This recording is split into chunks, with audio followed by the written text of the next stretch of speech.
Hello! ഇന്ന് ഞാൻ ഭയങ്കര എക്സൈറ്റഡ് ആയിട്ടാണ് ഈ വീഡിയോ ചെയ്യുന്നത്. എന്താണെന്നല്ലേ, ഇത്രയും സിമ്പിളായിട്ട് ഒരു ക്രിസ്മസ് ട്രീ ചെയ്യാൻ പറ്റുമെന്ന് ഞാൻ എൻ്റെ ജീവിതത്തിൽ ഞാൻ വിചാരിച്ചില്ല കേട്ടോ.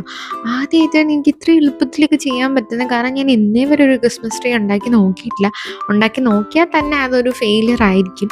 അപ്പോൾ ആദ്യമായിട്ടാണ് എനിക്ക് ഭയങ്കരമായിട്ട് ഇഷ്ടപ്പെട്ടു. സത്യം പറഞ്ഞു കഴിഞ്ഞാൽ അതിലൊരു ഫെയറി ലൈറ്റൊക്കെ വെച്ചപ്പോഴത്തേക്കും നല്ല രസമായിരുന്നു കാണാൻ വേണ്ടിയിട്ട്. ഇതിൽ കാണുന്ന പോലെയല്ല, നേരിട്ട് ഭയങ്കര രസമാണ് കാണാൻ. ഭയങ്കര സിമ്പിളാണ്. ജസ്റ്റ് ഒരു പേപ്പർ മാത്രം മതി.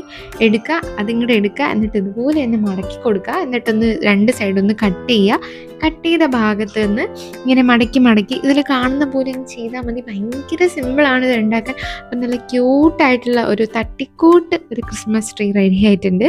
വേണമെങ്കിൽ ഒരു സ്റ്റാറൊക്കെ വെച്ച് കൊടുക്കാം കേട്ടോ. എന്തായാലും ക്രിസ്മസ് ട്രീ എന്നൊക്കെ പറയുമ്പോൾ ഒരു സ്റ്റാറൊക്കെ വരുമല്ലോ. അപ്പോൾ വീഡിയോ ഇഷ്ടപ്പെട്ട് കഴിഞ്ഞാൽ സബ്സ്ക്രൈബ് ചെയ്യുക, ലൈക്ക് ചെയ്യുക, കമൻറ്റ് ചെയ്യുക, ഷെയർ ചെയ്യുക കേട്ടോ. പിന്നെ ഇതിന് ഇടയ്ക്കിടയ്ക്ക് ഇങ്ങനെ ഒരു നിഴലൊക്കെ നിങ്ങൾക്ക് കാണാൻ പറ്റുന്നുണ്ട്. അത് വേറെ ആരുടെയല്ല, എൻ്റെ സ്വന്തം നിഴലാണ്. ഇവിടുത്തെ ലൈറ്റിംഗ് ഒന്നും തീരെ ശരിയല്ല ഗൈസ്. അപ്പോൾ അത് ജസ്റ്റ് അങ്ങോട്ട് ഇഗ്നോർ ചെയ്തിട്ട് ഈ വീഡിയോ ഒന്ന് സബ്സ്ക്രൈബ് ചെയ്യണേ.